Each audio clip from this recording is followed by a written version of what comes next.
This young man, Jing, runs a mobile repair shop, but the money he earns from there hardly pays for his rent. In fact, it's not about the rent, it's about his little sister, Tong, who needs money for her surgery because she has a hole in her heart. The entire responsibility for his sister rests on Jing's shoulders because his dad left his mother many years ago, and his mother also passed away due to cancer. Despite this emotional burden, one day Jing visits the doctor, who reveals that Tong's condition is getting worse day by day, and she only has 2 years left to live without surgery. However, the money he needs for the surgery overwhelms him, as it's over 700,000 yuan, which Jing has no idea how on earth he will arrange from. That same night, while Jing looks at his sister adoringly, he receives a call from his friend who summons him to his factory because he wants to show Jing something. There, he slides back a cloth to reveal a colossal stockpile of 100,000 smartphones. He explains that these phones were supposed to be sent to Italy but were rejected during quality checks, and now the owner is in jail and hasn't paid rent for the storage for 2 years. These phones are just taking up space and collecting dust. He offers to sell all the phones to Jing for 100,000 yuan, which Jing can repair and resell at higher prices. Jing considers the offer but doesn't have enough money to buy the entire stock, so he buys just one phone before returning home. He spends the entire night carefully repairing the phone and manages to turn it on by morning. Determined, Jing visits the bank the next day and secures a loan to acquire the entire stock of phones. Afterward, he goes to an electronic market in China where he signs a deal with a refurbished phone dealer to sell his phones. When Jing calculates the profit from this deal, he is shocked to realize the profit he will make by selling 100,000 phones is almost 1,000,000 yuan, which is more than enough for Jing to pay for his sister's surgery. Jing becomes very happy and excitedly picks up his sister from school because he feels that all his problems are about to be solved. But as you know, life has a habit of giving bad surprises. Jing experiences one such unpleasant surprise when 2 weeks later the Chinese government imposes a ban on the sales of refurbished smartphones due to the increasing e-waste. Jing angrily confronts the dealer, reminding him of their contract to buy all his smartphones, but the dealer informs him that no contract is above the law, and he can no longer purchase the phones. Jing is deeply saddened by the realization that he won't be able to arrange money for his sister anymore.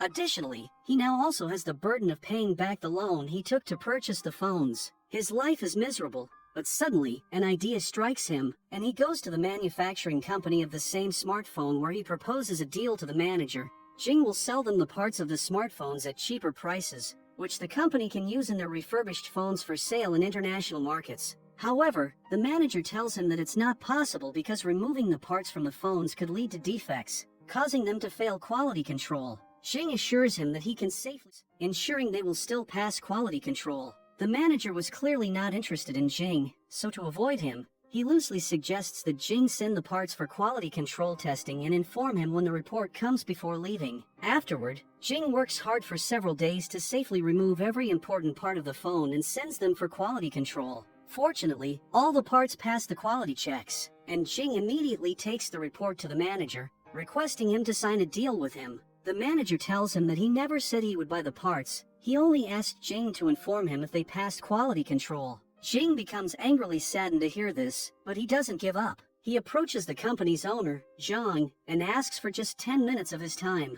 However, the owner is in a hurry because he has to catch a train in 30 minutes, so he declines to talk to Jing. Undeterred, Jing quickly buys a ticket for the same train and rushes towards the station on his scooter through narrow alleys. Unfortunately, he meets with an accident on the way. Determined, he picks himself up and struggles to restart his scooter, but it refuses to cooperate. So Jing turns to sprinting and runs to the station on foot, managing to catch the train at the very last second. He goes straight to the owner's seat and says, "Now you have 10 minutes, right?" Jing explains his entire plan to the owner, but the owner discourages him, saying that he won't be able to remove all the parts from the phones and keep them intact. However, after a lot of insisting from Jing, the owner agrees to buy all the parts from him, but only if they pass quality control. If they fail, Jing won't get a dime. Furthermore, the owner refuses to provide any assistance or workers. Jing has to manage everything on his own. After getting off the train, Jing wonders how on earth he can dismantle 100,000 phones by himself. That night,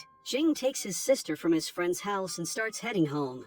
Along the way, Tong notices the wounds on her brother's back, and tears well up in her eyes as she realizes he's been in an accident. She tearfully tells him that he should drive slowly because, after him, there is no one else in the world for her. Jing assures her that he will drive slowly next time, and Tong tends to his wounds once they reach home. Later, Jing seeks out his neighbor Zhao and confides in him about his ambitious plan to establish a factory for dismantling the phones. He requests Zhao to oversee production on a part-time basis. Zhao warns Jing that his plan is too risky and he could lose everything, but Jing he stands to lose is his sister, and without this, there is no way he can pay for her surgery. Moved by Jing's determination, Zhao ultimately accepts his offer. The next day, Jing sells his shop and scooter to rent a place where he can set up his factory and store his stock of 100,000 phones. Jing and Zhao join forces to clean up the entire place and assemble the necessary furniture, naming the company Nice View. With the groundwork laid, they now need a team to work with, but to cut costs, Jing decides to hire some of the worst individuals so he doesn't have to pay high wages. Jing's first employee is Wang, a single mom who suffers from hearing loss due to prolonged exposure to noise in her previous job. Currently working as a waiter, she often takes wrong orders due to her hearing problem. Despite this, she possesses some technical knowledge, so Jing offers her a job which she happily accepts. His next employee is a weird guy who rarely talks to people and owns multiple dogs. He once punched his previous employer out of anger, after which he never found a job in another company. Jing extends a job offer to him, which he also agrees to. After that, Jing hires two gamer boys who care about nothing but gaming and spend their days playing computer games. Jing trains all his employees with dedication, ensuring that they don't mess up with quality control. Upon hearing Jing's story, some retired senior citizens living nearby stepped forward to help him, as they were getting bored at home. Jing feels happy to see that, and from the next day on, everyone starts working. However, Jing doesn't have enough money to pay their wages, so he takes up a window cleaning job with the help of his friend. During the day, Jing tirelessly cleans the window, and at night, he dives into dismantling the phones. With unwavering dedication, Jing pushes himself to the limit, working an astonishing 20 hours a day and leaving himself only 4 hours of sleep. The only purpose of his life is for his sister to be alive. One day, outside Jing's factory, some thugs start harassing Wang because they want her to withdraw the case she filed against her previous employer, which had caused her hearing loss. However, Wang refuses straight away to withdraw her case, so the man hits her on the face, causing Wang's hearing aid to break, a precious gift from her son. Witnessing this, Jing runs towards the man and delivers him a powerful flying kick, which prompts the man's accomplices to retaliate against Jing. Seeing this, Jing's employees come to his side, leading to a struggle between the two groups. Just then, Zhang, the weird employee, enters the chat and knocks out all the bad guys with ease. Jing warns that he doesn't want to see them around, but Wang, fueled by rage, attempts to attack them with an axe.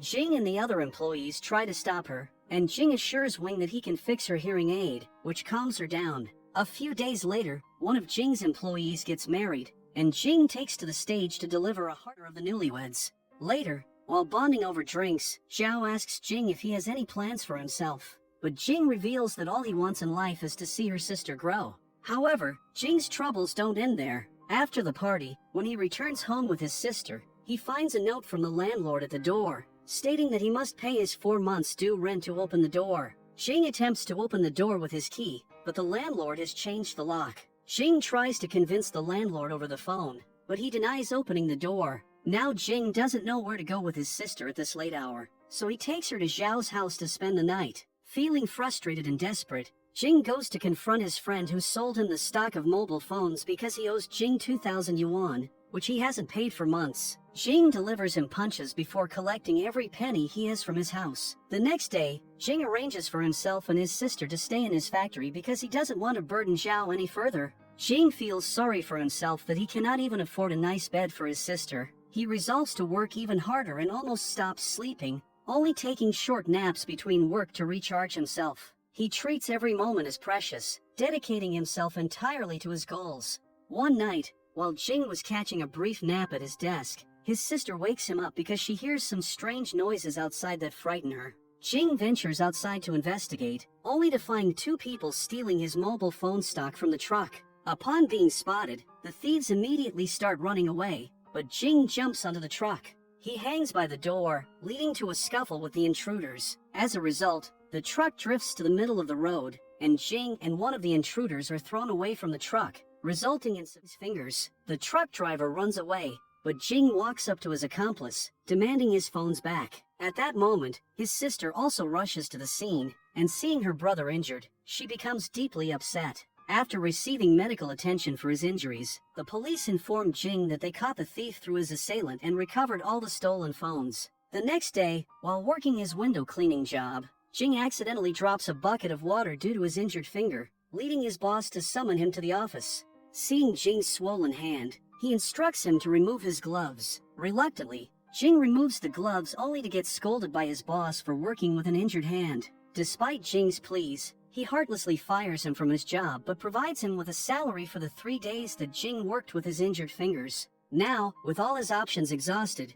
Jing doesn't know how he'll pay the rent for his office or the wages of his employees, let alone afford his sister's treatment. The fear he had is realized when the landlord gives him only 3 days to pay the rent before he rents the place to someone else. Left with no other choice, Jing finds himself standing resolutely in front of the manager's car amidst a raging storm, asking him for some advance payment. However, the manager insults Jing, calling him an overambitious wage worker before kicking him out of his car. Feeling disheartened, Jing spends the night with his sister at Zhao's house as the relentless rainstorm continues to lash the city throughout the night. The following day, as Jing makes his way to his office, his heart sinks at the sight that greets him. The landlord has callously thrown all of Jing's belongings out onto the street and rented the place to someone else. Feeling hopeless and defeated, Jing finds himself sitting forlornly by the wayside, devoid of any thoughts or ambition, just peacefully looking at an ant. At that moment, all of Jing's employees arrive ready to work, but Jing apologizes to them before informing them that the factory is and he doesn't have the money to pay their wages. To Jing's surprise, his employees tell him that they are no longer just employees, they are a team, and Jing can pay them salaries once he has the money because they understand how hard he is working. They are grateful that someone believed in them enough to hire them for the first time. They assure Jing that they will work from home and complete the orders. This boosts Jing's morale greatly, after which they load the phones onto the truck and take them to their homes, where they start dismantling them. After months of tireless effort, all the work is finally done, and Jing sends the parts off for quality test. However, he still fears what he will do if the parts are rejected in the quality test. Jing and his employees nervously await the test results, and after a few minutes, they are called to the company's CEO Zhang's office. Zhang congratulates Jing for completing the orders on time before informing him that 87% of the parts sent by Jing have passed the quality control. A wave of joy washes over everyone, and tears of happiness fill Jing's eyes. But the story doesn't end there. Zhang is highly impressed with Jing and offers him a deal worth 5 million yuan to work for him for 2 years. Jing nervously asks if he can get an advance payment this time, to which Zhang smiles and agrees. The group holds back their emotions as they enter the elevator, but as soon as they reach inside, they scream with joy at the top of their lungs. Finally, Jing is able to get his sister treated. The scene then shifts to 6 years later and Jing's company, Nice View, has soared to immense heights, making Jing a billionaire. Today he can be seen on stage launching a new product for his company, with all his old employees, who have also become quite wealthy like Jing, present at the event. Subscribe to the channel if you think Jing deserves what he got. See you in the next video. Till then, take care and goodbye.